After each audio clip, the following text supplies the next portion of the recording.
Hello, welcome to episode 1 of our art podcast, TBD, also known as To Be Drawn. I am Piper Little, staff reporter and illustrator with MHS News. And I'm Elizabeth Bahr, staff reporter and illustrator with MHS News. And today we have a very special guest with us. We have photography and art class teacher, Miss Abbey Gradle. Hello. Thank you for having me.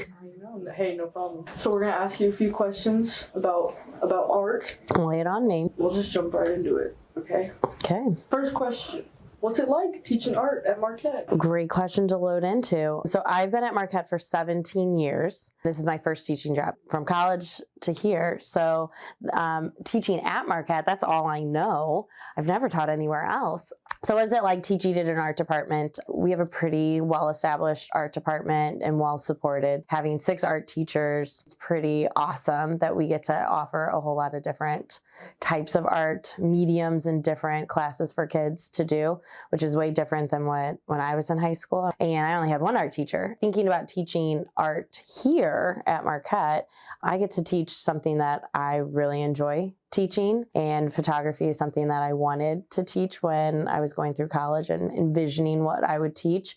And so the fact that from day one, I've gotten to teach exactly what I wanted is not something that is common. And thinking about there's a hierarchy of, people who have been here longer get to pick and choose classes that they want to teach in courses, which is natural and fine. So the fact that the person I replaced, they retired. So I've been able to teach what I want this whole entire time, which is pretty exciting. Cool. Yeah, look at that.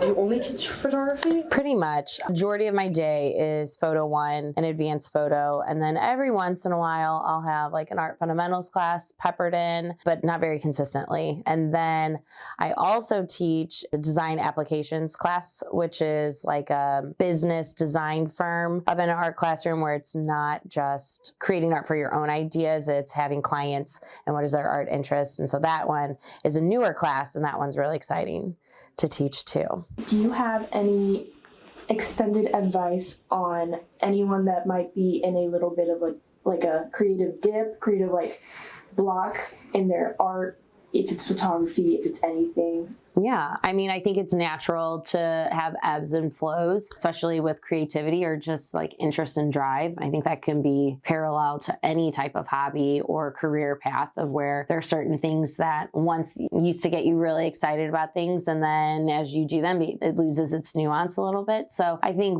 just realizing that that's normal and natural, that there will be times where you'll feel really expressive and creative and you're ready and you've got all these ideas just bouncing through your head. And then there will be times when you're like, okay, I've done a bunch of things now. How do I make things different? Or where do I look to find excitement? And sometimes that is just kind of part of not everything's going to be exciting all of the time. And I think it's fine to take pauses from creativity, or if you're feeling like you're in a rut, honestly, go try something else different that's creative. And then maybe that might spark some interest and rejuvenation to come back to. I think when we hammer and we overwork on a particular hobby or interest, then it does lose a little bit of that sparkle when you are first initially starting. So go do other creative things, because that'll only help your creative process. And then you can come on back. There's never an end time about making art or photography in general, that any type of creative work will influence the artwork that you might be stuck on. I just want to know, do you prefer to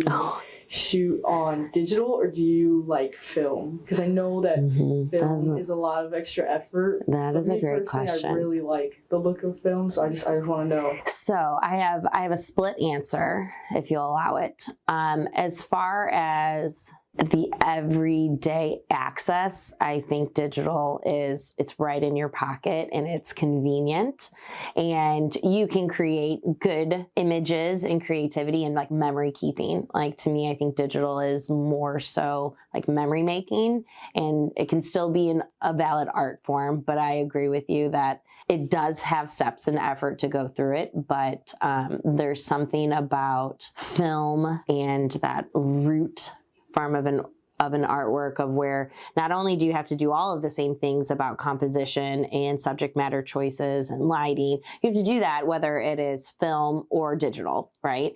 But then all of the additional steps of like, did you load the camera properly? Did you expose properly? And you don't get to witness it. So even if you made a mistake, you don't know that until all of these other steps have been completed. Like, did you rewind that film properly? Did you load it into the tank and process that film and do those chemical steps all correctly? There's so many other steps that could go wrong that it really is this feat that once you have gotten like your film, like that already was a major accomplishment in getting to the film development process. But then what do you do with that film afterwards and creating those prints and using a whole nother chemical process through it, that it's that like physical creative work that's comparable to if you had a piece of paper and you were drawing, and that from that blank paper to that finished drawing or a painting, that there's more visible work into it. Film has to dry, like just the same way like a painting has to dry. Like you can't just go hog wild for, hours and hours and not have to have some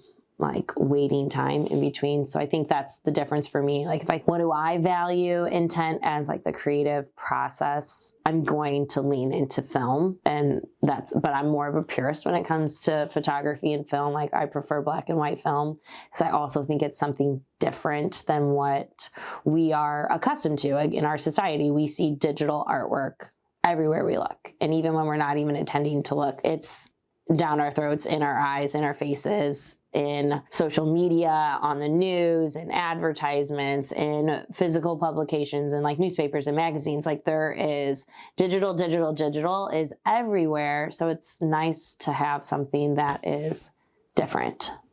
I will take pictures on my cell phone or my digital camera, and there they sit.